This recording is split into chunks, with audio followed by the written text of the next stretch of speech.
Hello, Bas. Hello, Lucas. Hello, good morning all. Thank you, Elisa. Hello, Fabian. You managed to do this last minute. Very good. Welcome everyone. We're going to do a small panel session ending at 10:50. So we have around just below half an hour to get you to get doing this.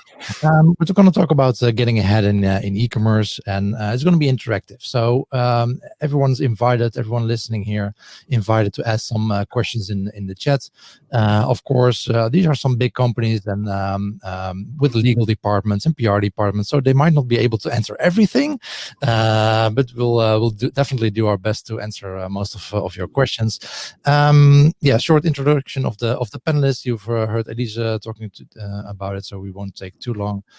We have Bas from Dijk, Senior Customer Journey Specialist at bol.com. On my right, I think also on your right, below me we have Lucas Vos from Optimize, and he's optimizing online platforms at RTL Nederland, and specifically Videoland, their streaming service. And in the corner across from me is Fabian Kersten, Director Digital Marketing, Sales and Service at Leaseplan. So let's start with the first panel question from my side at least, and I'll look at the stage for the incoming questions. But let's open it up. Today's topic is about getting ahead in e-commerce, which to me partially sounds like knowing what's coming next, which is inherently difficult, of course. But first question at Bas from bol.com. How is bol.com forecasting, and how is that impacting how you handle customer behavior? How are you forecasting changes in customer behavior? Hi, good morning. Can you hear me? Yes. Perfect. All right. I think a large part of the forecasting strategy at bol.com has to do with the way the teams are set up. So each bol is divided in a number of separate teams, and each team is responsible for a specific part of the product groups on bol.com. We have more than 20 million products on our website, so we decided to categorize those product groups into teams, and these teams do most of their forecasting for a large part. So that gives us I think a great strategic advantage, because those small teams are really knowledgeable about the product groups they're dealing with, and are able to forecast quite accurately because of it. What kind of data is going into that? Is it external data or only internal data, or a combination? Or? Yeah, I think both. We look at the market, of course, but also like what did we do last year? How do we expect the market to develop? How do we expect bol to develop? What product groups will be added to the collection, or maybe even deleted from the collection? I don't know. So it's a combination of both, really. Yeah, and your section currently is bicycle, camping, and outdoor. I can imagine there's been some changes last couple of months in those sections. What are the things that changes that you've implemented based on those changes? Well, I've only recently joined the new team per the 1st of July. So before this, I was in the sports section of bol.com, and some of the changes we noticed there were, for a large part, of course, due to Corona. So, when everybody had to stay at home for Corona, basically everything changed. So in the sports section, what we saw, we had all these exercise at home materials, and they just went nuts. For example, we sold 30 times the amount of dumbbells in 1 week that we sold in the year before. In the same week, basically the same goes for Pilates rings or kettlebells, and those were obvious changes. But we also had some changes we saw coming less, I think. So, for example, we sold 92 times the amount of badminton nets in 1 week than we sold in the same week last year. And 53 table apparently. Sorry? Everyone already has a table apparently. Badminton, so it's not on the table, but everybody has a field, or at least the backyard, I think. people wanted to have something to do Right. at home. Yeah.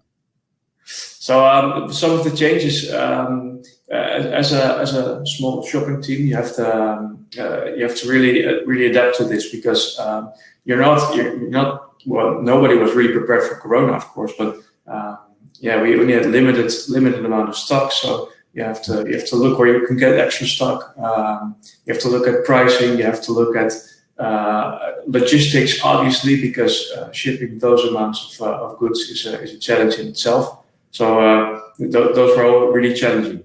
Yeah. And so I can imagine that. So at bol.com, well, some categories went up, some categories went down. It's a mixed bag, and that's I think something you need to shift gears with different categories, or shift your focus.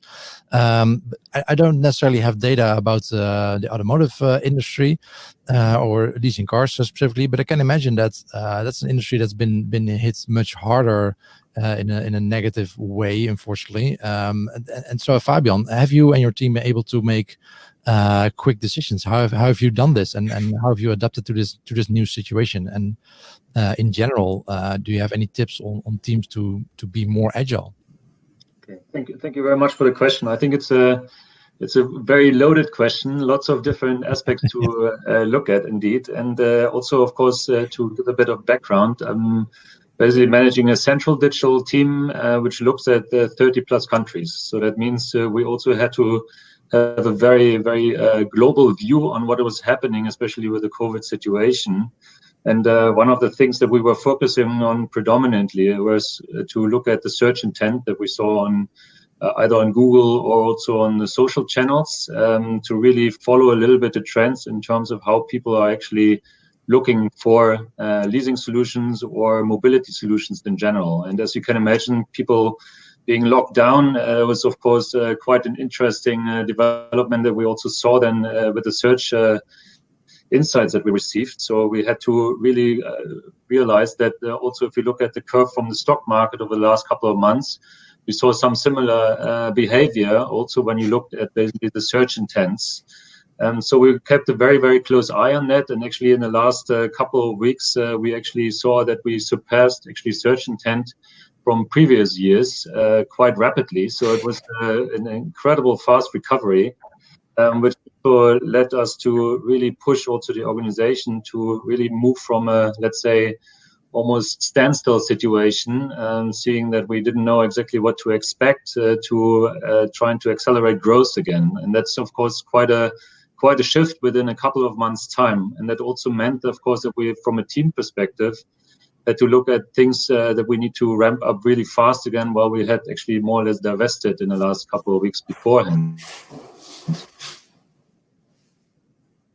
So what it meant, of course, get back to acceleration mode, and that was quite heavy, because also, as you know, the unemployment numbers are rising, and a lot of areas there's still a lot of uncertainty. But at the same time, you see also, or we saw also, that the competition wasn't sleeping. So some competitors of ours, they just kept on going if there was no COVID. So we also had to realize that there is a combination of things that need to be done. So first of all, of course, performance is one of my key focus areas. So that means really looking at lead generation, for example, really looking online, how do you convert as quickly as possible? But at the same time, we also need to realize that awareness is a huge aspect as well, right? So there's a lot of course, anxiety of people traveling these days. That also meant that probably more people are now interested in their personal mobility solution. So we saw already quite a rise in mobility searches in the beginning of the year before COVID. But now I think it becomes even more interesting. So there's a tremendous amount of education that needs to be done. So we really have to look at a combination of, let's say, raising basically the awareness part, educating the market further, and really giving them more insight on what leasing is all about, and making sure that they really understand it. And then secondly, of course, making sure that we can put the right offers in place. And that also meant that we are looking more and more into capabilities to optimize our media spend as well. So meaning that we need to look at how can we target better, how can we build more insights, also how do we use potentially social more as an e-commerce channel as well, instead of just our own platform. Really trying to engage customers and let's say prospects where we can find them. And especially in the small, medium enterprise and private lease sector, there's of course tremendous opportunities there, whereas we originally are coming more from a corporate sector. But especially in the SME and the private lease sector, we expect significant growth in the coming months.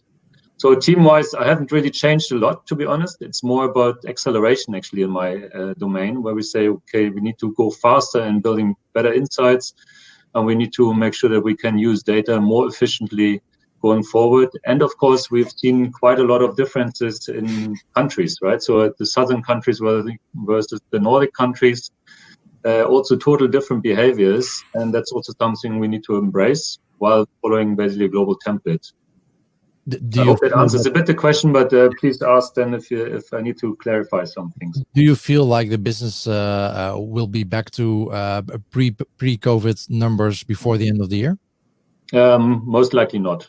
Most likely not, because I think it really depends, right? So we don't know if there's going to be a second wave. We don't know how, let's say, some of the economics is going to turn out, and we probably also expect that quite a few companies will also still find some impact over the course of the year. So we will need to see. It's hard to answer with yes or no. Do you feel better prepared for if we would get a big second wave? Yeah, I think we did get some learnings out of it, and so of things that we might want to do differently next time. Definitely keep the pedal to the metal. So that's one thing that we probably need to continue doing, because also looking at changing customer and consumer behavior, we saw, of course, a tremendous shift towards online purchase behavior, right? So if you look at all the big players in e-commerce industry, especially, I mean, they're all growing like crazy. So that's also, of course, for us, a really good indicator that we just need to do better what we do online. And of course, omnichannel is a big topic also for us. And so that also means we need to really combine often online a lot more going forward. Good. So yeah, we had the mixed bag at bol.com, depending on the category. We had Leaseplan going down, and now we have Videoland. I think streaming services in general had a big boom when everyone was suddenly at home doing nothing, or at least having much more time at their hands. So, but for video streaming, you don't suddenly can create more series or more movies or more content like that, I think. So Lucas, please tell, with those restrictions, how has Videoland been able to benefit from this situation? All right, everyone can hear me? Yes. Okay, great. I think we can split it up in two sections. The first section is directly hitting us, like for Netherlands was half March, when the government decided to just basically have a smart lockdown, like we called it, and then numbers surged. We had everyone was sitting at home, so they wanted to do something, and then they look at streaming services.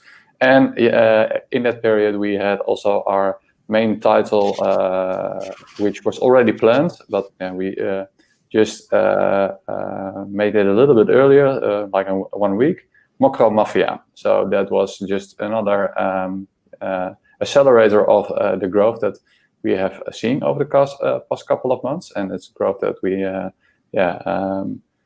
it's really big, and but now we having a little bit of a backlash of it, because you can imagine all content productions needs to be recorded, and there are sometimes some intimate scenes in it, and that's a little bit difficult when you have a 1.5 meter society, because those can be done.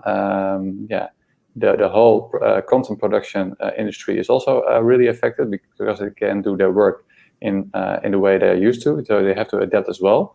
But sometimes the script is already written, and how do you do that? You can imagine for all kind of content production, or in television broadcasting scenes, we have another challenge: how to have that content planning a little bit of what we are used to, but that initial planning is thrown out of the window. But the other side, we have benefited quite a lot, and we are really happy with it. And almost our software developers had to run overtime because of such a performance demand from our service, because we have a very data intensive service. It's quite a lot, and you need to adapt on that as well. So maybe have you been able to, like, I'm not sure if that's even a thing for you guys, but been able to add external content? So just buy more content for people to watch, or? I know our content team is really watching into those opportunities. But yet again, then you have also quite some competition, because most of those content things are a little bit of exclusivity. So if Netflix buys it from the Netherlands, then we are empty-handed, and it comes the other way around. And it's therefore also the competition on already available content is also pretty high. So that's really something you need to look into as well. But we had some release dates already, which we had to postpone into autumn. Titles that we really would love to have right now. Yeah, cool. And you also released a new package, and I'm going to ask you about that one after I go to a question from the chat. And for everyone listening, please keep adding those questions. I think both Fabian and Lucas already answered the questions from Cheert. Let me know, Cheert, if that's the case, or if you have any additional questions. But I have a question for Bas. That makes sense. So how do you deal with products which fit in more categories, like you just told us? So there are teams at bol.com split between different categories. But I think it's easy to imagine that you have certain products that fit in multiple categories and might cross different teams. So how does that work? Yeah, for example, imagine having a shirt from Adidas. It's what you see in the streets is that most some sports items, they're basically designed for sports, are also worn as fashion clothing. So obviously we're continuously asking ourselves the question, where should this product be placed on the website? And I think at Bol we split this into two different questions. So the first one is, where do our customers look for these products? And most of the time, customers look for a product in different parts of the website. So we make sure to locate those products in all parts of the website. So let's take an Adidas shirt, for example. We would disclose the shirt on the sports section, but also disclose it on the fashion section, depending, of course, on the exact shirt. So that's one side of the store. So just really ask yourself, what do our customers want, and where should they be able to find it? And that's a really nice question to answer, because better disclose the products somewhere too often than just disclose them in a really small part of your site. The other issue here. Are there teams that are multiple teams responsible for a single product? Does that happen, or? Yeah, that's the other part of the question. So of course we have to look at which team is eventually responsible for this product, and to do this, we just basically set up some rules and make deals with teams. So, for example, we would say that all shirts that are or all coats that are, for example, outdoor coats are not part of the fashion team, but are the responsible team would be the outdoor team. So a customer can find it on both locations, but we just agreed on the fact that in this specific case, the outdoor coat is in responsibility of the outdoor team. So we evaluate this every year, actually. Yeah. So if after a while the fashion team says, hey, that coat is actually more of a fashion coat, then maybe after a year it will go to fashion. But for the customer, there won't be much change. Yeah, exactly.